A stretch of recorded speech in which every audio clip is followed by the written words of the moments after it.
Gujarat એટીએસે ઝડપેલા 8 આતંકીઓનો case. આતંકીઓ ગુજરાતમાં આતંકી સંગઠન તૈયાર કરતા હતા। મહેસાણાના નંદાસરના 2 આતંકી group leader Ahmed Gajiwala, Ibrahim Dhada group leader હતા।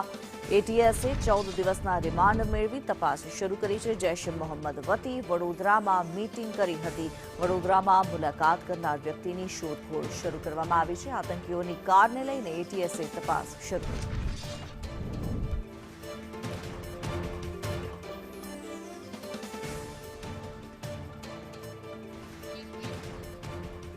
જિગ્નેશ પટેલ વધુ વિગતો સાથે લાઈવ જોડાયેલા છે। જિગ્નેશ, જે પ્રમાણે એટીએસ દ્વારા કાર્યવાહી કરવામાં આવી છે, 8 આતંકીઓને ઝડપી પાડવામાં આવ્યા છે, શું ખુલાસા થઈ રહ્યા છે, શું અપડેટ?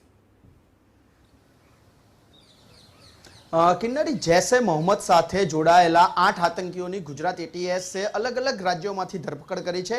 મોટાભાગના જે આતંકીઓ છે તે ગુજરાત અને તેની સાથે મધ્યપ્રદેશના હોવાનું સામે આવ્યું છે। જે મામલે એટીએસે ગુનો દાખલ કરી તમામના 14 દિવસના રિમાન્ડ મેળવ્યા છે। 14 દિવસના રિમાન્ડ દરમિયાન મહત્વની તપાસ તે દિશામાં રહી છે કે પાકિસ્તાની આકા દ્વારા તેમને કોઈ ટાસ્ક આપવામાં આવ્યો હતો કે કેમ।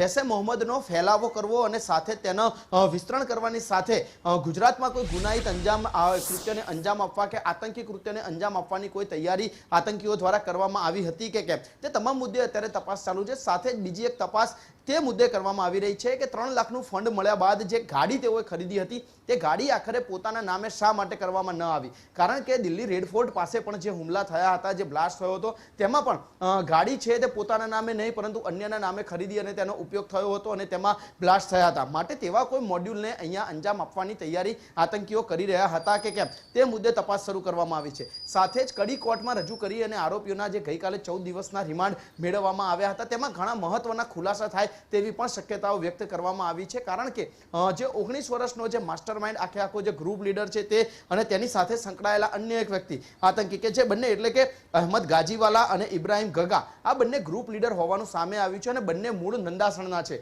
માટે મહેસાણા કે કડીની આસપાસ કોઈ અન્ય આતંકી સંગઠન અથવા તો કોઈ અન્ય આતંકી હુમલાને અંજામ આપવાની તેઓ કોઈ પેરવી કરી રહ્યા હતા કે કેમ, તે મુદ્દે તપાસ કરવામાં આવી છે। સાથે જૈશ એ મોહમ્મદ સાથે સંકળાયેલા અન્ય એક વ્યક્તિ સાથે તેમની મુલાકાત વડોદરા ખાતે થઈ હતી। તે વ્યક્તિ કોણ છે, તે આતંકી કોણ છે, તેનો શું સંપર્ક હતો, તે કોઈ ગુનાહિત કૃત્યને અંજામ આપવા માટે મળ્યો હતો કે પછી કોઈ અન્ય કારણોસર, તે તમામ મુદ્દે ગુજરાત એટીએસ અત્યારે તપાસ કરી રહી છે। અને જે 8 આતંકીઓ અત્યારે ગુજરાત એટીએસની કસ્ટડીમાં છે તેના રિમાન્ડ દરમિયાન શું ખુલાસા થાય છે અને 14 દિવસના રિમાન્ડમાં શું હકીકત સામે આવે છે તેના પર નજર રાખવી ખૂબ જરૂરી રહેશે।